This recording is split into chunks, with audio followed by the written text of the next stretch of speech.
जय श्री कृष्ण। आज हम जानेंगे इसी प्रकार हिंसा की भी अपनी उपयोगिता है और इसका उपयोग इसे जानने वाले पर निर्भर करता है। यद्यपि हत्या करने वाले व्यक्ति को न्याय संहिता के अनुसार प्राण दंड दिया जाता है, किंतु न्यायाधीश को दोषी नहीं ठहराया जा सकता, क्योंकि वह न्याय संहिता के अनुसार ही दूसरे व्यक्ति पर हिंसा किए जाने का आदेश देता है। श्री कृष्ण।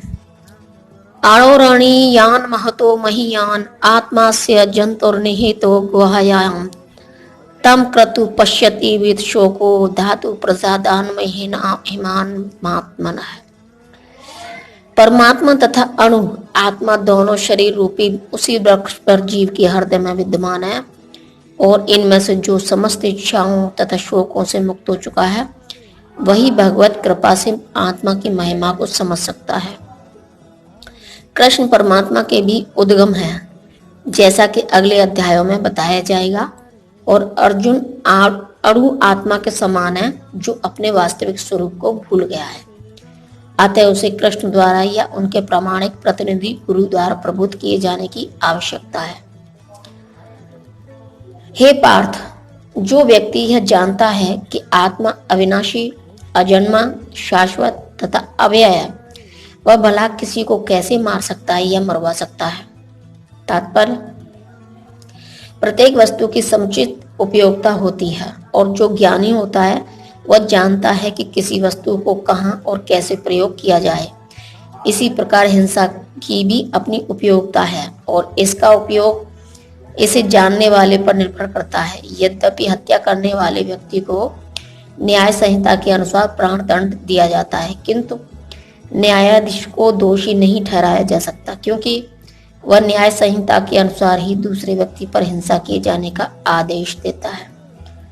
मनुष्यों के विधि ग्रंथ मनुष्य संहिता में इसका समर्थन किया गया है कि हत्यारे को प्राण दंड देना चाहिए, जिससे कि उसे अगले जीवन में अपना पाप कर्म भोगना न पड़े।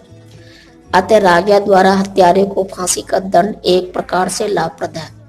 इसी प्रकार जब कृष्ण युद्ध करने का आदेश देते हैं तो ये समझना चाहिए कि ये हिंसा परम न्याय के लिए है, और इस तरह अर्जुन को इस आदेश का पालन यह समझकर करना चाहिए कि कृष्ण के लिए किया गया युद्ध हिंसा नहीं है, क्योंकि मनुष्य या दूसरे शब्दों में आत्मा को मारा नहीं जा सकता।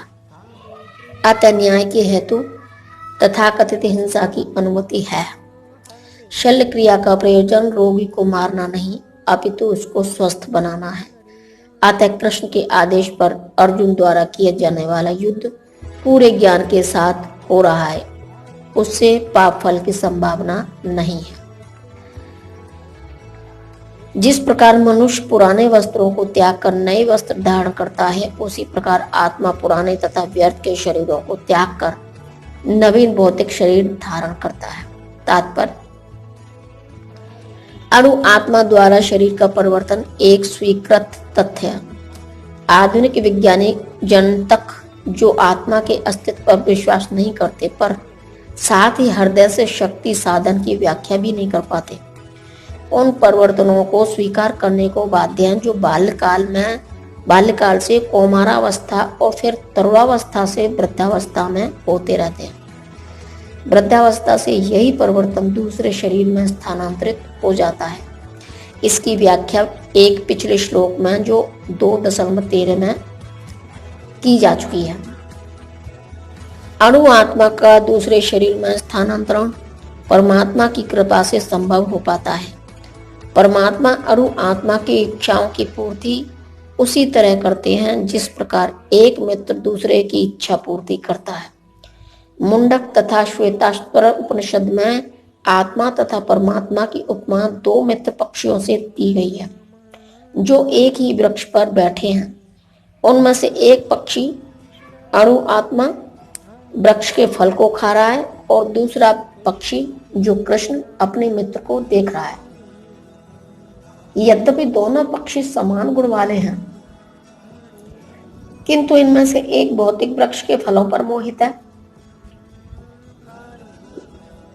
दूसरा अपने मित्र के कार्यकलापों का साक्षी मात्र है। कृष्ण साक्षी पक्षी है और अर्जुन फल भोक्ता पक्षी है। यद्यपि दोनों मित्र सखा हैं, किंतु फिर भी एक स्वामी है और दूसरा सेवक। अणु आत्मा द्वारा इस संबंध की विस्मृति ही उसके एक वृक्ष से दूसरे पर जाने या एक शरीर से दूसरे में जाने का कारण है। जीव आत्मा प्राकृत शरीर रूपी वृक्ष पर अत्यधिक संघर्षशील है, किंतु ज्यों ही वह दूसरे पक्षी को परम गुरु के रूप में स्वीकार करता है, जिस प्रकार अर्जुन कृष्ण का उपदेश ग्रहण करने के लिए स्वेच्छा से उनकी शरण में जाता है, त्यों ही परतंत्र पक्षी तुरंत सारे शोकों से विमुक्त हो जाता है। मुंडक उपनिषद 3.1.2 तथा श्वेताश्वतर उपनिषद 4.7 समान रूप से इसकी पुष्टि करते हैं।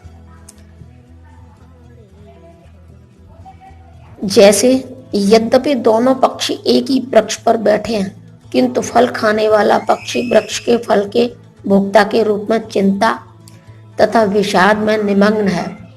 यदि किसी तरह वह अपने मित्र भगवान की ओर उन्मुख होता है और उनकी महिमा को जान लेता है, तो वह कष्ट भोगने वाला पक्षी तुरंत समस्त चिंताओं से मुक्त हो जाता है। अब अर्जुन ने अपना मुख अपने शाश्वत मित्र कृष्ण की ओर फेरा है और उनसे भगवत गीता समझ रहा है। इस प्रकार वह कृष्ण से श्रवण करके भगवान की परम महिमा को समझकर शोक से मुक्त हो सकता है।